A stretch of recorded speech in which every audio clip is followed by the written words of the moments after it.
És 1:15, ara us parlem d'una iniciativa que proposa instal·lar plaques solars en 3 esglésies de la ciutat de Lleida, amb l'objectiu que una part de l'energia que generin es pugui destinar a cases de famílies vulnerables. La impulsa una cooperativa nascuda a les Garrigues i ja tenen el vistiplau del Bisbat de Lleida.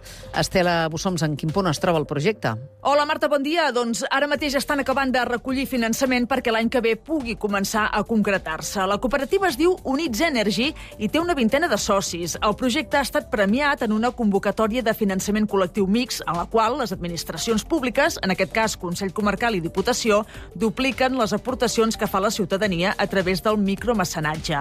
La campanya està en marxa a la plataforma Goteo i ja tenen més de 5.000 euros. De moment, tenen 2 prioritats. Construir una petita planta solar de 300 quilowatts de potència al municipi del Cogul, a les Garrigues, i en paral·lel, amb el suport del Bisbat i les parròquies, poder instal·lar panells solars en 3 esglésies de Lleida. Això permetria rebaixar molt la factura als usuaris pròxims que volguessin sumar-se a la comunitat energètica i que aquesta energia fos gratis per als més vulnerables. Dolça Dolcet és portaveu de l'entitat. Les esglésies, en principi, tenen teulats molt grans, en bones condicions, i l'autoconsum que tenen és molt baix. I llavors, la seva finalitat també és ajudar la gent i, ells tenen accés a una llum econòmica i, a canvi, l'energia que ells no necessiten la poden compartir amb l'altra gent. Això sí, la tramitació no és fàcil. A la ciutat de Lleida ja hi ha una església amb plaques solars a la teulada des de fa 3 anys, la del Pilar, que també preveia compartir l'energia generada. I no ho han fet